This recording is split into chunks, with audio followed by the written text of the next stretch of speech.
Como são belos os pés do mensageiro que anuncia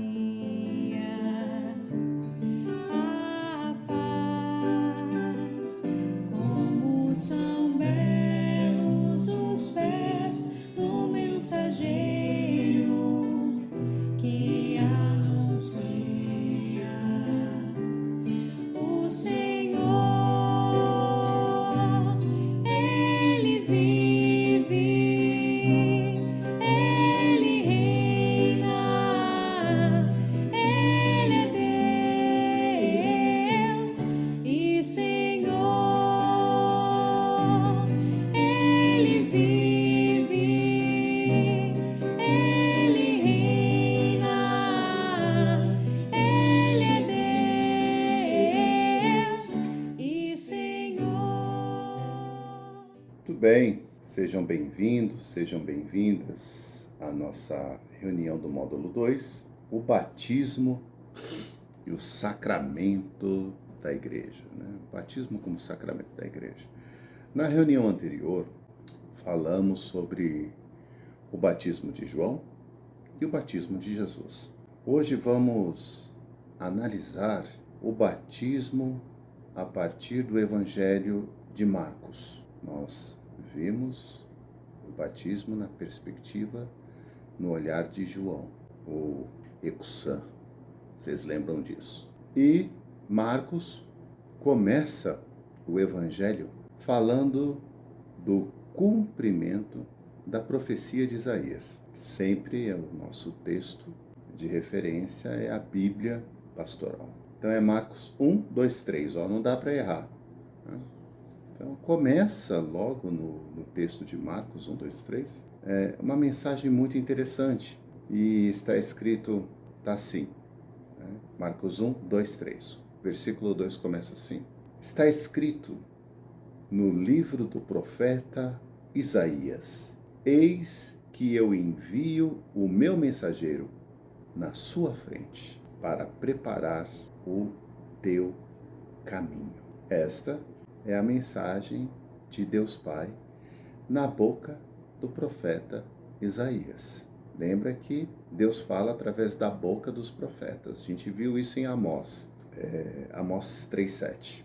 Jesus, que também era um ser humano, como nós, menos no pecado, claro, ele leu e lia a palavra de Deus e orava. Deve, com certeza, ter se perguntado: mas como que eu vou identificar este mensageiro? Porque o profeta Isaías disse que tem um mensageiro, né, que ele está enviando, e como que eu vou identificar esse mensageiro e esse homem que é o Messias? Jesus leu isso e se perguntou isso. Interessante. O profeta Isaías responde assim: esta é a voz daquele que grita no deserto: preparem o caminho do Senhor, endireitem suas veredas ou estradas. Não?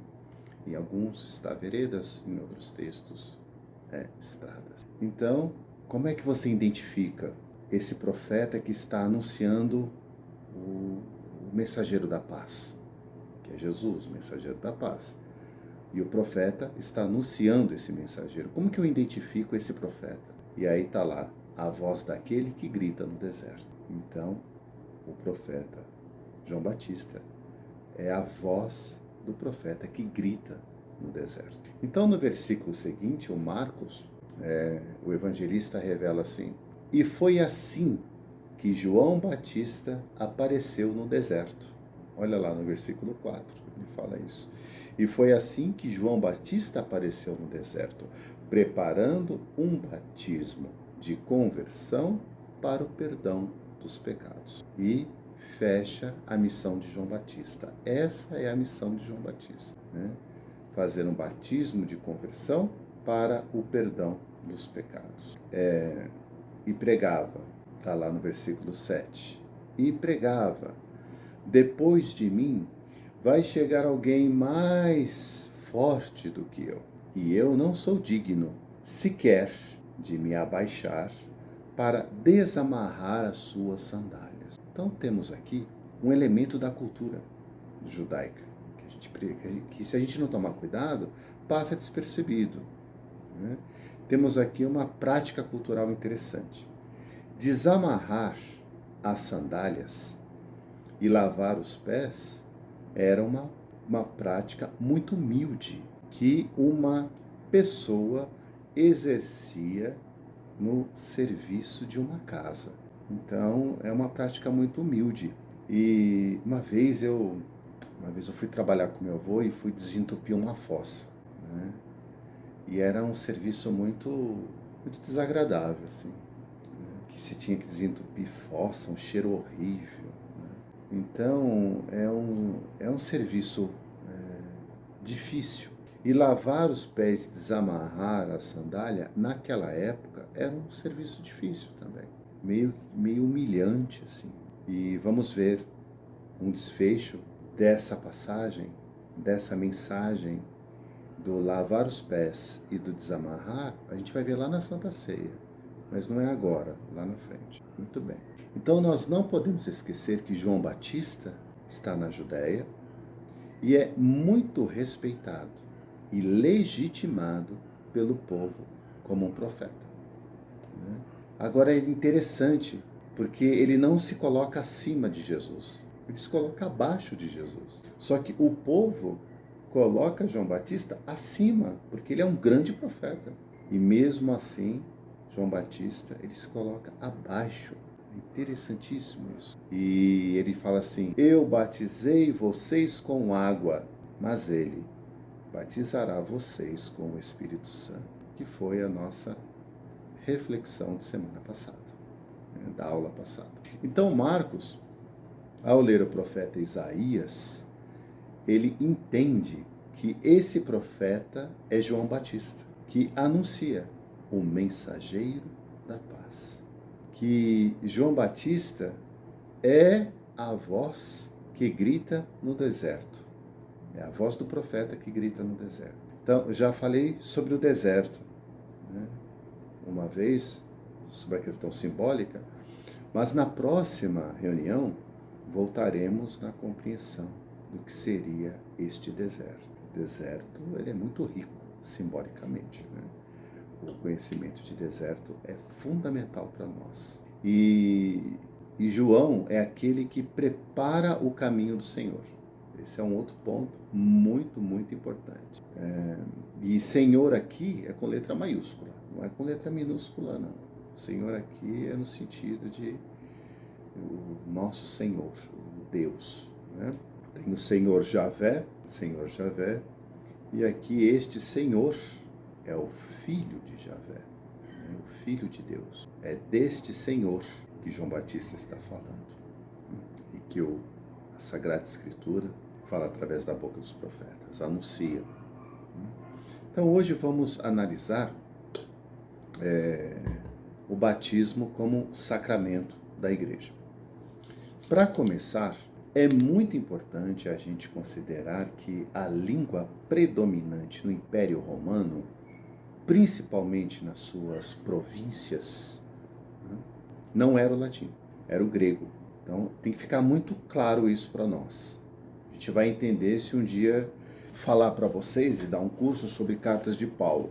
Então é muito importante a gente não esquecer isso, né? Que nas províncias não se falava latim, falava grego.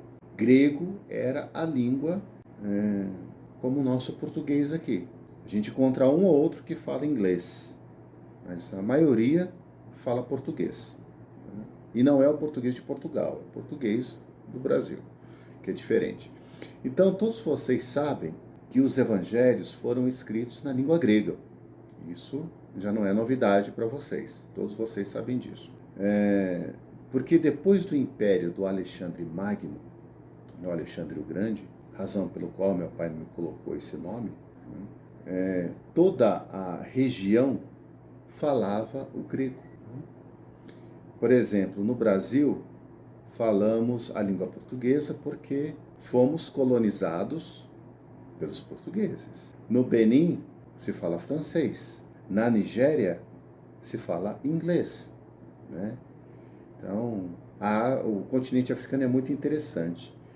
Tem crianças que falam 4, 5 línguas lá, justamente por causa da colonização. Na Palestina, no tempo de Jesus e até o século II depois de Cristo, a igreja é mais língua grega e aramaico do que língua latina. Não pode perder isso. Isso é fundamental para nós. Por isso que a gente fala, por isso que falamos recentemente, por isso que a gente fala de paixão, paixão patós, é uma palavra grega. Amor, amor agape, amor filia, amor eros, tudo grego, ó. Então, nós temos uma influência da língua grega no Ocidente muito forte, né? Tão forte quanto o latim, né? Mas isso é a posteriori. Mas antes, quem ficou muito... estamos muito marcados, né, pela a língua grega. Isso é importante. Este foi um pequeno deslize, um pequeno exagero que o Mel Gibson cometeu no filme A Paixão. Aqui ele deu uma tropeçadinha, né? Deu uma escorregada. Ele colocou um jabuti na árvore, como a gente fala na linguagem acadêmica, né? Porque jabuti não sobe em árvore. Alguém colocou lá. É o Ecusan, né? Lembra do Ecusan, daquela fofoca que foi dito e não sabe de quem e é mal entendido. Então houve uma fofoca errada, porque os soldados romanos não falavam latim, falavam grego ou aramaico. É importante a gente entender isso. A gente tem uma impressão de que porque é romano fala latim e não fala, é grego. Por isso não é de se estranhar que a palavra símbolo seja uma palavra grega. Então, vamos começar a analisar o batismo como sacramento da igreja. E para compreender o que seria o símbolo da nossa fé, vamos analisar o conceito de símbolo. Precisamos entender o que é o símbolo. Então, o símbolo é uma palavra grega que significa simbalém, e significa juntar. O símbolo ele junta, simbalém, juntar, unir, né? Colocar junto. Ou seja, vem daqui a origem da palavra símbolo, aquilo que une partes. Então, isto é símbolo, né? Então, por exemplo, a cruz, ela é a marca identitária dos cristãos, né? Então, se eu fizer isso aqui, todo mundo já sabe que eu estou falando de paz, né? Então, o símbolo, ele traz uma informação, só que é uma informação não fechada, mas aberta, né? Então, o símbolo ele não se fecha em si mesmo. Se eu pergunto para você o que é uma cruz, né, eu posso dizer que é a ligação do horizonte e do vertical, do céu e da terra, né, e do princípio ao fim. Então, a cruz ela traz um monte de informação também, né? Traz encruzilhadas, caminhos, né? Então, a gente sabe que a encruzilhada é uma rua que atravessa, né, dos 4 lados, 4 pontos, né, que são caminhos. Então, veja que a cruz ela traz muitas informações. Uma esfera pode lembrar uma bola, pode lembrar a terra, né? Pode lembrar uma união, enfim. Então, o símbolo, ele não se prende em si mesmo, ele vai muito além. Então, ele junta, ele agrega, né, partes que foram quebradas. Se eu não quero entrar um pouco nesse assunto histórico, mas é interessante a gente entender que uma das formas de negociação de pagamentos de dívida se quebrava a cerâmica, né? Então dava como garantia a outra parte, né? E depois de um certo tempo você ia até aquela pessoa e falava assim, olha, existe uma dívida, do seu pai comigo, né, com a minha família. Você prova? Eu falei, provo, está aqui. Você tem um pedaço de um material que cola, né, que une. E se encaixasse, isso de fato era se juntasse, né, trazia o significado e a resposta. Então, o símbolo, ele traz essa característica. Então, é muito importante entender isso. Qual é o contrário do simbalém? Do símbolo? União, juntar, colocar junto. Qual que é o seu contrário? Né? Não se assustem. Significa diabalém, diabolos, diabo. O que é o diabo? O diabalém, diabolos. Né? Diabalém significa separar, lançar fora, através, dividir, acusar, caluniar. A origem da palavra diabo, diabolos, é aquilo que separa, aquilo que divide, o contrário do símbolo. Então, o simbalém junta, o diabalém separa. Né? Interessante a gente pensar nisso. Tá? Vamos amadurecer essa ideia. Então, em síntese, o simbalém, o símbolo, ele junta, ele une, ele integra, ele coloca junto. O diabalém, o diabo, é separar, dividir, acusar, desintegrar, caluniar. Então, o símbolo integra, o diabalém separa, desintegra, destrói. Não pode esquecer isso. Tá? Então, imagine como será a nossa próxima reunião, quando a gente falar das tentações de Jesus no deserto. Não vejo a hora de falar sobre as tentações de Jesus no deserto, que vem na sequência dessa reunião, dessa experiência de fé depois do batismo. Aguardem, vocês vão gostar. Então, voltando para o sacramento do batismo, a identidade cristã é manifestada com o símbolo da fé. A fé tem um símbolo. Legal, né? Muita gente está pensando que é a cruz. Não é a cruz, não. Não é a cruz.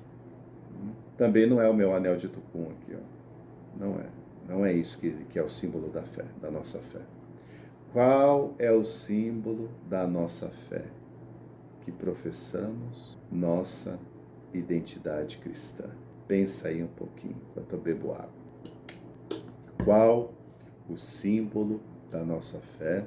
Que professamos a nossa identidade cristã. Que professamos com palavras, não com cruz, que carregamos no peito, no coração, como adorno, né? Que é um sinal material. Ou o anel de Tucum, que o Padre Zezinho canta, né? No peito eu levo uma cruz, no meu coração, o que disse Jesus. É bonito. Linda essa música. Vou colocar no final para vocês. Ou no final ou no começo. Vou colocar no final. Então, qual é o símbolo da nossa fé? É o credo.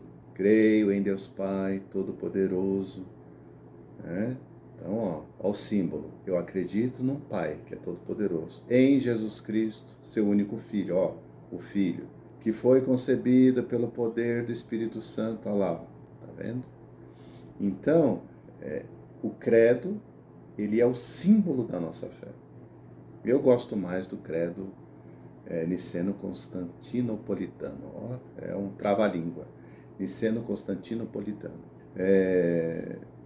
Principalmente esta parte que fala assim: Deus de Deus, luz da luz, Deus verdadeiro do Deus verdadeiro, gerado, não criado, consubstancial ao Pai. Nossa, é lindo demais isso. Por Ele, todas as coisas foram feitas. Eu acho lindo. Esse é o credo que eu acho mais bonito. Lá do século IV, 300 e pouco, no concílio de Nicéia, se eu não me engano. Então, vamos nas primeiras aulas, nas primeiras reuniões, nós vimos nas primeiras reuniões que a religião faz isso. Lembra lá da religião? Ela juntou, integrou. A religião, ela faz isso. Nós vimos isso no estudo de religião, religiosidade e fé. Então ela junta pessoas, junta espaço, doutrinas, histórias, liturgias, velas, documentos, numa única oração, né? Que é a profissão de fé, que se professa no ritual do batismo. Então, o ritual do batismo, qual é o símbolo da nossa fé? Não é a água, claro que vai ser depois, mas a principal é a nossa profissão de fé, através da palavra. Então a pergunta quente aqui é o seguinte: quando eu falo pergunta quente, eu falo pergunta que faz a gente pensar e deixa a gente com a pulga atrás da orelha. A pergunta quente é o seguinte: por que os símbolos da fé cristã, ela era dada, né, para as pessoas antes do batismo para os adultos? Nos primeiros séculos era assim. O símbolo da fé era entregue a essas pessoas antes delas serem batizadas e para adultos. Por que era feito isso? Interessante.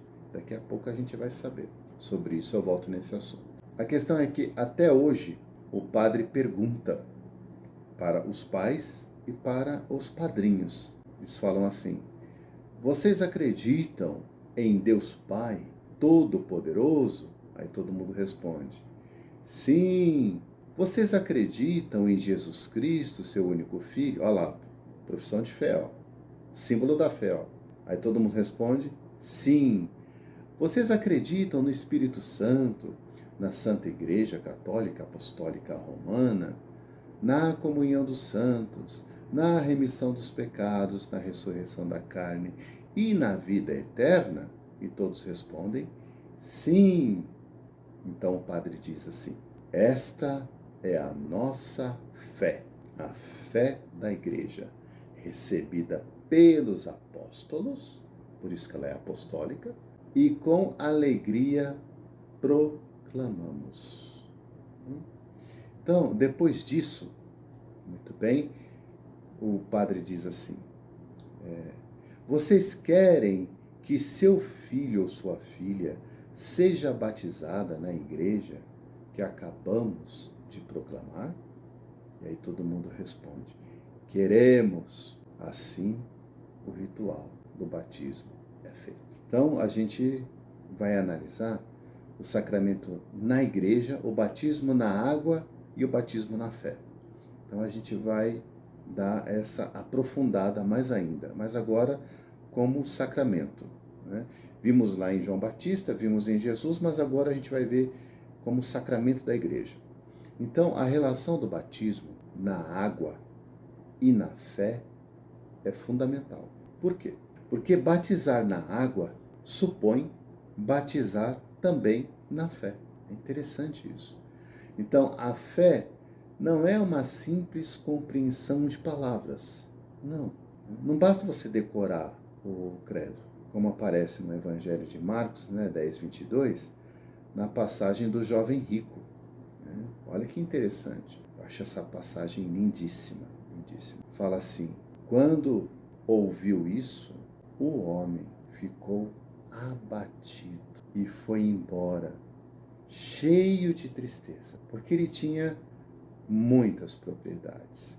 Esse jovem chegou, no começo do texto, ele fala: Senhor, eu cumpro os 10 mandamentos, eu amo a Deus sobre todas as coisas, e honro meu pai e a minha mãe, e cumpro os 10 mandamentos. Para eu conquistar o reino de Deus, o que devo fazer? E aí Jesus diz assim para ele: só lhe falta uma coisa, vende tudo que tens e segue-me. Olha só, a gente precisa entender muito bem isso. Jesus não falou isso para todo mundo, falou para esse jovem rico. E a gente vai entender por que falou isso. E o texto fala isso, né? Na tradução do grego é interessante, porque ele fala assim: mas ele com estignaças, rosto sombrio. Estignaças, ficou com o rosto sombrio por causa da palavra, por causa disso. Retirou-se, lhe lipomenos, né? Retirou-se, lipomenos. O que significa esse lipomenos? Com tristeza permanente. Não é só uma tristeza, é uma tristeza permanente. Hoje traduziríamos como uma depressão, né? Que não sai. Ele ficou triste porque pois ele tinha, e é interessante, porque ele explica por que ele estava depressivo. Ele queria outra coisa, ele queria ter uma outra vida. E é interessante isso. Ele tinha esse lipúmenos, né? Essa tristeza permanente, que hoje traduzimos como depressão, pois ele tinha kitematapola, muitas propriedades. Ele tinha muitas propriedades. Então, Marcos fala do apego, diz o Evangelho, que o jovem não fez um movimento. A fé é um movimento de adesão a Deus. Então ele ficou apegado. E tem muita gente que a gente conhece que não opta pelo amor. E a gente sabe que optar por Jesus é optar pelo amor, é escolher o amor. E o amor, ele é livre, não tem apego no amor. O amor, para ser amor, ele tem que ser desapegado. E ele não conseguia desapegar as coisas. Claro que esse jovem rico, não são todos os jovens ricos. Esse jovem rico é aquele que está apegado aos seus bens, que é incapaz de olhar o amor e viver no amor de Jesus. Então, Teresa de Ávila, ela trouxe esse ensinamento para nós, né? Ela intuiu isso. Ela disse assim, só Deus basta. Ela era de uma família meio abastada, né? E tem muitos. São Domingos de Gusmão também, né? Tinha posses, era de uma Francisco de Assis, né? Então a gente descobre que, como no Salmo 23, né? Pode nos faltar tudo, mas Deus não nos faltará. E é interessante que no movimento do jovem rico, ele tinha tudo, mas ele não tinha Deus. Deus ali no sentido mais pleno. Claro que louvar a Deus, amar os pais, é um ato de amor a Deus. Mas ele queria um amor pleno. E para ele viver esse amor pleno, ele tinha que despojar-se, abandonar. É lindo isso. Então, lembra da nossa reunião quando quando estudamos Pedro. Pedro caminhando sobre as águas. Então, fé é um movimento, a gente não pode esquecer isso. Então, Pedro faz um movimento na direção de Jesus. Isso é fé, né? Isso é fé. Quando ele olha para Jesus, ele caminha sobre as águas. A gente viu isso. Ele caminha sobre as águas. O que é caminhar sobre as águas? Caminhar sobre os medos, sobre os sofrimentos, sobre a dor da perda, sobre a dúvida, caminhar sobre a raiva, sobre o ódio. Mas, quando ele deixa de olhar para Jesus, ele olha para si mesmo. E a autossuficiência não vai funcionar, né? E ao olhar para si mesmo, para a sua autossuficiência, ele afunda. Quando se afoga, né? Quase se afoga, de modo que ao voltar-se para Jesus, né? Que ele chama mestre, né? Que ele está com medo de se afogar, ele faz o movimento na sua direção, né? Novamente, e se salva. Que isso é importante. Pedro se salva, né? É interessante a gente pensar nisso. Por que se salva? Porque ele fez o movimento de não olhar para si, mas ele fez o movimento de olhar para Jesus. Percebam que interessante, né?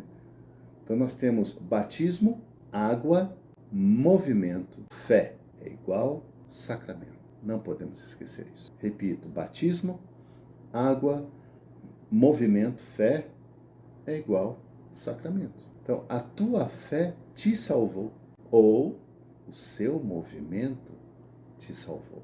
Isso significa que a fé tem menos a ver com acreditar e mais com a ação, com o movimento. Isso é importante. Então, Lançai as redes nas águas do lado direito. A gente vai ver isso lá na frente. É lindo essa passagem. Então, ó, lançai as redes nas águas do lado direito. Água, movimento, fé. Não pode esquecer isso. Então, igreja tem muito cuidado, a igreja tem muito cuidado de pensar a fé enquanto movimento, enquanto ação, mais do que palavras. Tá? Como a gente tem que lembrar, que nem a música da Cássia Eller, né? Palavras, apenas palavras pequenas, palavras.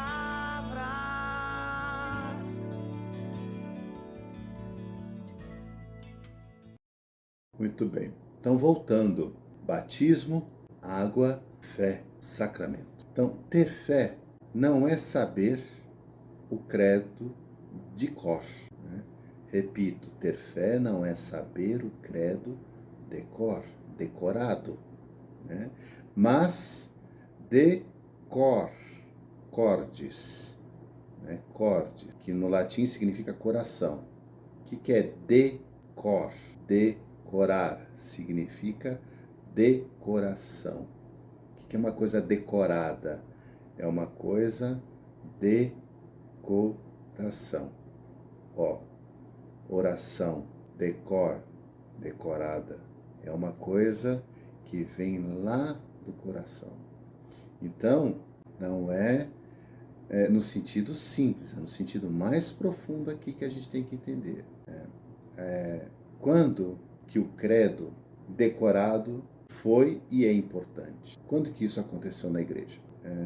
Essa iniciação na fé, que culmina no batismo, era muito importante. Por quê? Porque era um momento em que grande parte das pessoas batizadas eram adultas. As pessoas eram adultas, né? Os adultos eram batizados. Para serem batizados, eles proclamavam antes a sua fé. Então, eles tinham que falar, proclamar a sua fé. A perseguição dos cristãos durou por vários séculos, a gente sabe disso. Quem se declarava cristão colocava a sua vida e de quem estava próximo em risco. Né? Tinha risco de morte aí. Então, o batismo, enquanto iniciação, era chamado de mistagogia. Olha a palavra mistagogia que a gente viu. Era a entrada no mistério, que significa iniciação no mistério.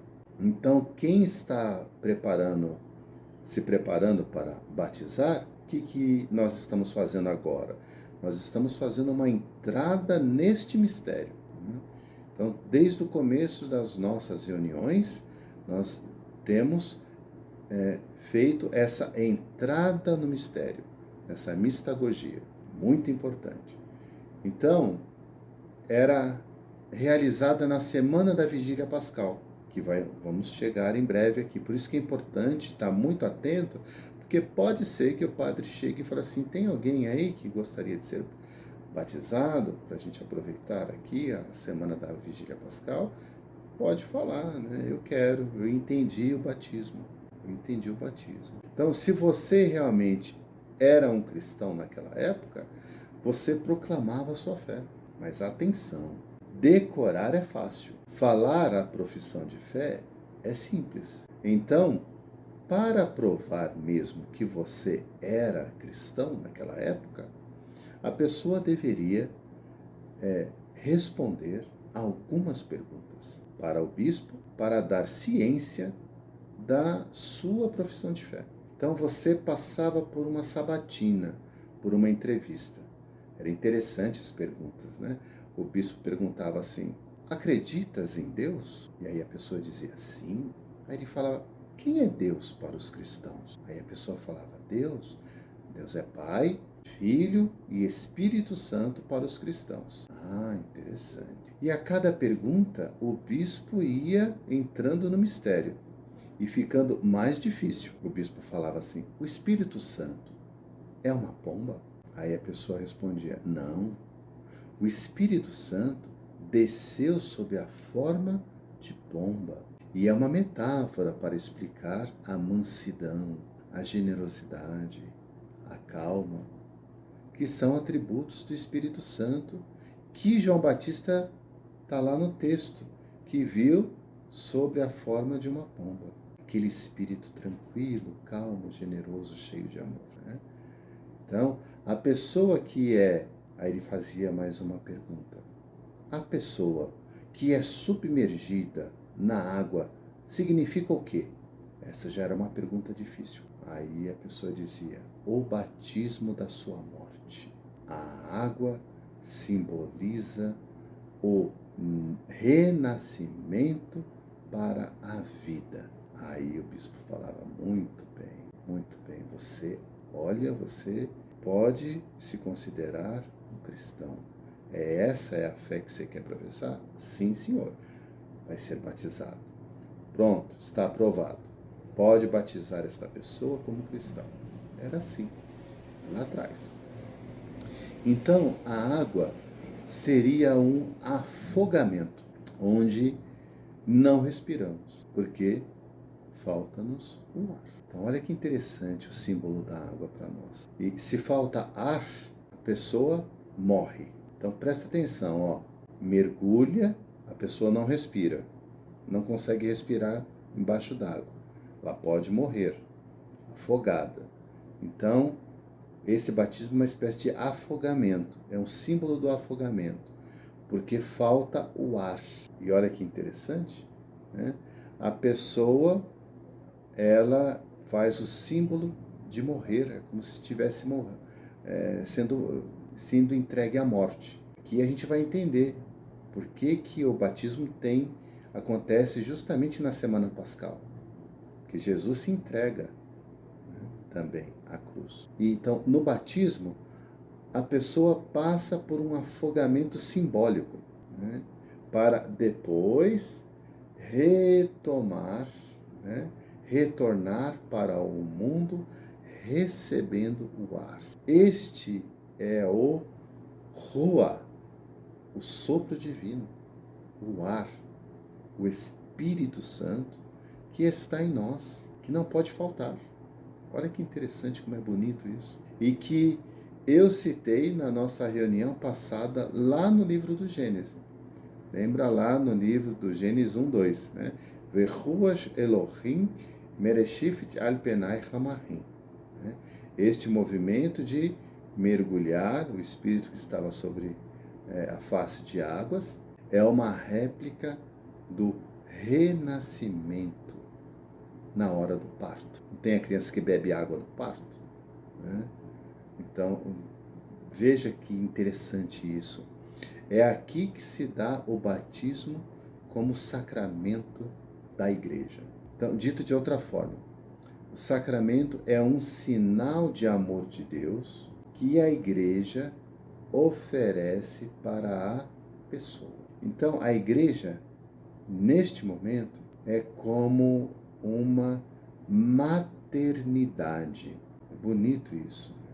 Onde o novo nascimento acontece, onde a igreja, ela gesta, que é o que está acontecendo com as pessoas que estão passando pelo curso do batismo.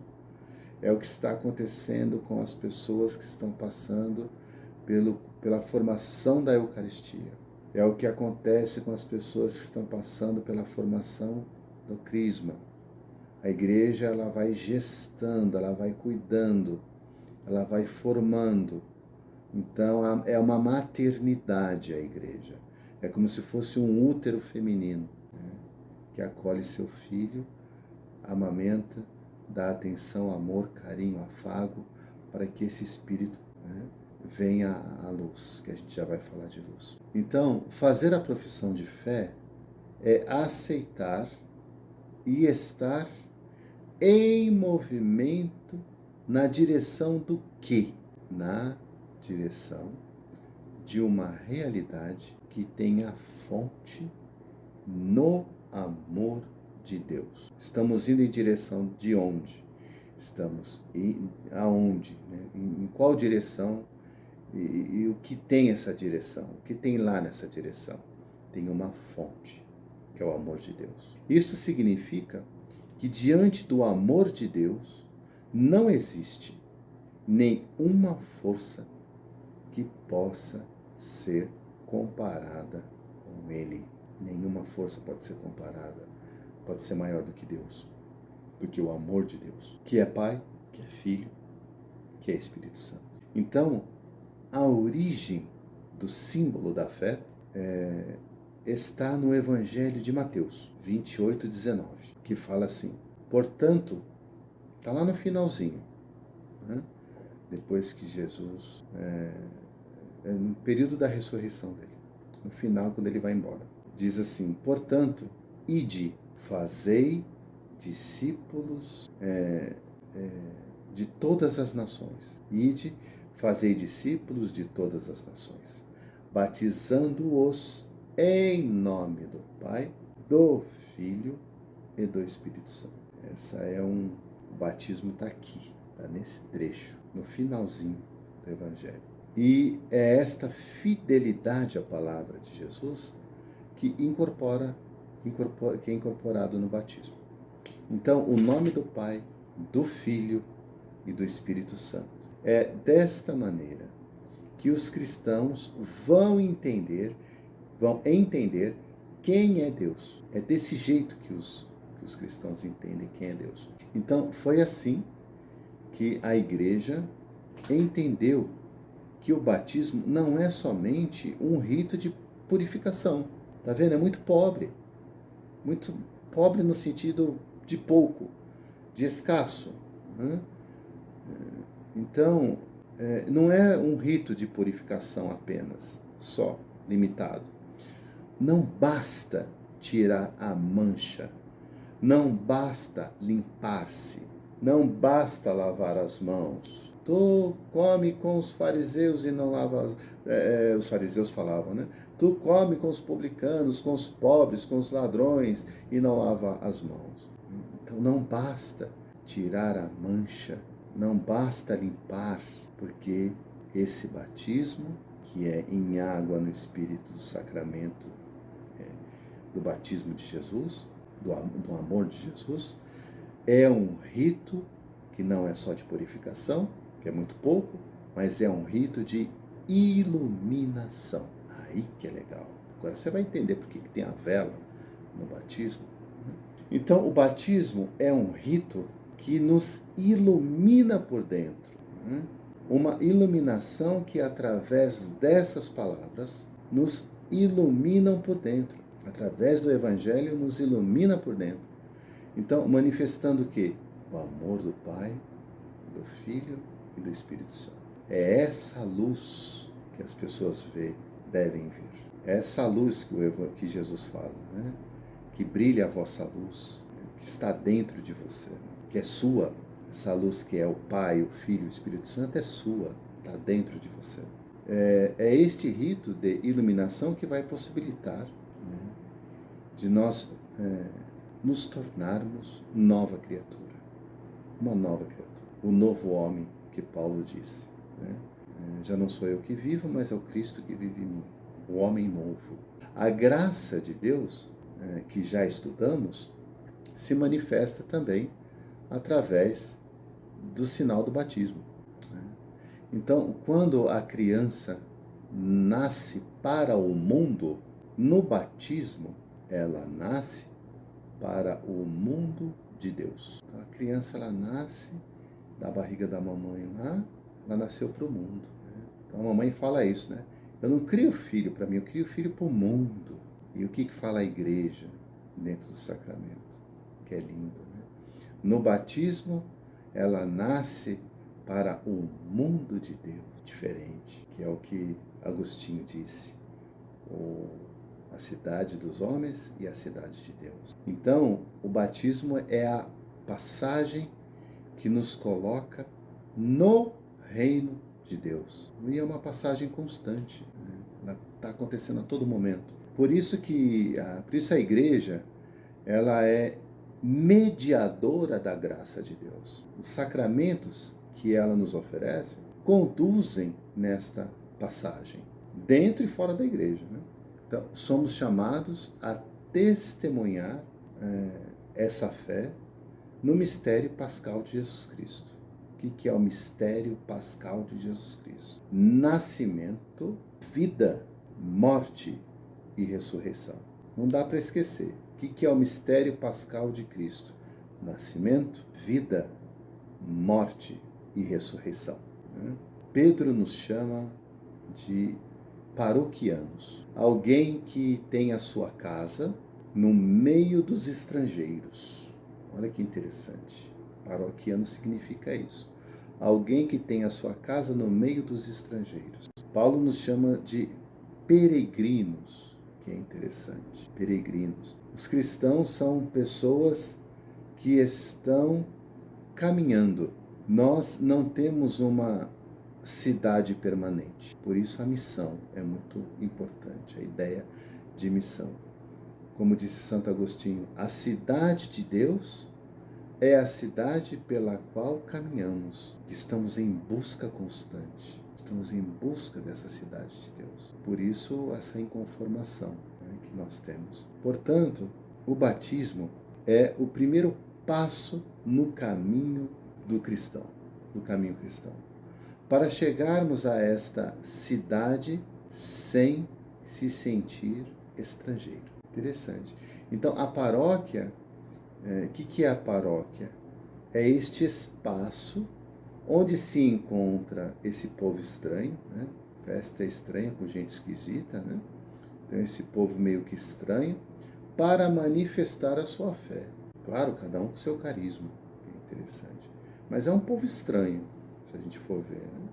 Os católicos são bem esquisitinhos assim. Então, a paróquia é esse espaço onde se encontra esse povo estranho para manifestar a sua fé, esse seu movimento a Deus. Este povo entende que a cidade deve ser outra, né? Não deve ser essa cidade que a gente vê na televisão, na novela, né? Nos filmes, nas séries. Não, a cidade deve ser outra. Então, por isso, a iluminação no batismo não é banal. Não é banal. Eu estou no mundo, mas não sou do mundo. É aí que se dá a iluminação. Então, a palavra iluminação é uma expressão de fé no batismo. Então, a luz não é produzida pelo nosso esforço. Isso é muito importante entender, né? A luz não é produzida pelo nosso esforço, mas uma ideia cristã de que a iluminação é uma ação de que Deus está em nós. Isso é muito bonito, né? A gente vê isso lá em Maria, né? Em Maria. Maria nos ensina muito isso, mas isso é um outro assunto. Eu sou a luz do mundo, diz, eu sou a luz do mundo. Quem me conhece não andará nas trevas. E disse aos discípulos, né? Vocês são luz do mundo. Interessante isso. Então, é na fé radical que Jesus Cristo é luz. Uma luz que se espalha e que se acende, que podemos dizer no batismo que nós recebemos a iluminação. Então, a luz de Jesus é uma luz que ilumina, que vai iluminando, né? Às vezes sentimos isso num retiro. Quando eu falo retiro, é retiro mesmo, né? Não estou falando encontro. Encontro é uma coisa, retiro é outra. Retiro é quando você se retira mesmo. Você fica ali 2, 3 dias, 7 dias em silêncio. Você sai até pirado de lá. Quando você vai para uma missão, missão é legal, né? Ir para outros lugares, entender o sofrimento do povo. Numa peregrinação, você faz essa experiência de iluminação. Que esta luz, ela esclarece a gente, ela elucida. Então a gente passa por determinadas situações que vem a luz. Então, para os fiéis cristãos, isso acontece porque um dia essa luz foi manifestada no batismo. não importa o tempo, mas um dia essa luz, ela foi manifestada no batismo. Que São Domingos de Gusmão e Catarina de Sena interceda por nós no caminho de encontro com Deus. Louvado seja nosso Senhor Jesus Cristo, para sempre seja louvado. Grande beijo. luz do Senhor que vem sobre a terra, inunda meu ser.